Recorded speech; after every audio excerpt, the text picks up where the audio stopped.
In this one, we pick up ace-5 suited in the small blind, the hijack limps in for 20, Doug's in the cutoff, he calls, Patches is on the button, and he's ready to punish the limpers. Patches raises to 100. It was set up well for him to make a play with what could be a relatively weak hand. I basically have no choice but to punish the person who tried to punish everyone else. I 3-bet to 425. I've got a solid image of the table, rarely showing down any hands, and when I have, they've been strong. I should get a lot of credit. The hijack and cutoff fold. The button wants to go another round in the ring with me after he took the first one when he hit the set of 10s against our pocket queens. We are playing 10-20 no limit style at the lodge. 2 players limp, and then a bossy player on the button bumps it up to $100. Brad Owen, not to be bossed around, rebosses it up to 425 in the small blind with ace-5 of clubs. I love this play. This is a great hand to re-raise in this situation, and I'm glad that he did it. This is a good, strong poker play. If you're folding or weakly calling in the spot, you're not going to make it. The initial boss calls. Let's go to the flop. The flop comes king 6 deuce rainbow. We've got no pair and no backdoor flush draw. Still, king high flops are going to generally be good for me as the 3-better. I bet 250. This single bet may not work all that often to immediately win the pot, and it doesn't. The button calls. He could have a king or maybe some medium pocket pair that he doesn't want to give up on just yet. When the flop comes very uncoordinated, like king of spades, 6 of diamonds, 2 of hearts, you're going to find that continuation betting with most of your 3-betting range is usually quite nice. Now, Brad did make it a little bit big pre-flop, 425 over the 100 initial raise over the limpers. So the opponent's range may or may not be overly strong. It may not be overly condensed towards high cards, which makes it a little bit more likely to contain a king. That said, I think this is a perfectly reasonable spot to go for a small continuation bet. His opponent calls. Let's head to the turn. The turn is the jack of spades. The opponent definitely isn't folding a king, and he could reasonably have a set of jacks. I check. What the opponent does here will be very telling. I'd expect him to bet ace king or better.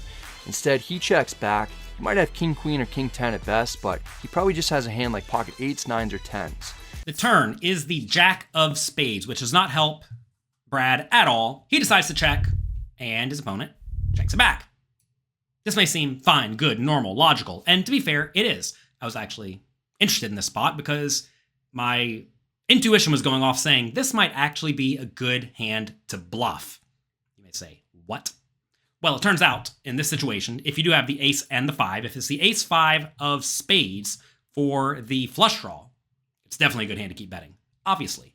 But it's also a good spot to bet if you have the ace-5 of clubs some portion of the time, because when you have ace-5 of clubs, your opponent could still be sitting here with ace-x of diamonds and ace-x of hearts that will fold to a turn bet. So this is a spot where if you did bet the flop with this hand, as you should continuation bet pretty much 100% of the time in this scenario, this is an okay candidate to keep bluffing with, because if you bet and get called, your ace is pretty live, right? Because your opponent's not going to be sitting here with ace-king very often or pocket aces. And you unblock some of the logical hands your opponent would call a 3-bet with, like ace-9 of hearts, perhaps, and then fold automatically to a turn bet. So this is a spot where if you're looking to add bluffs to your range, this is actually a pretty good one to use. That said, check, check. Let's go to the river. The river is the queen of hearts. There are 3 Broadway cards out there. The river is the queen of hearts. What I want to know is, what would you do in Brad's shoes at this point? Would you give up? Would you bet 400? Would you bet 1,100? Or would you rip it all in? They started with about $2,200. So that means I have about $1,400 left. Take a second, think about it, and let me know what you would do in the comment section down below. While you're down there, click the like and subscribe button for me, please. Even though I check turn, I could still have sets of kings, queens, or jacks. I'm going to rep those types of holdings in Broadway as I target medium pocket pairs that have been reduced to 4th pair. 1,100? 11. We get a snap fold from the opponent to win a sizable pot. We relied on our read of the situation to make a play, and it worked out. This one takes us right over the even mark. We're now up a small amount on the day. Feels good to get that bluff through without a sweat. Brad does go for a chunky bet, 1,100, which again is good, strong GTO poker. You're going to find that almost every hand you have that contains an ace at this point that does not have a pair wants to bet, and it either wants to bet quite big, like 2/3 pot, or it wants to rip it all in for more than the size of the pot. This is a spot where a lot of people think, oh, ace high can win sometimes. But no, it cannot. This is actually one of the worst hands Brad can have in this scenario.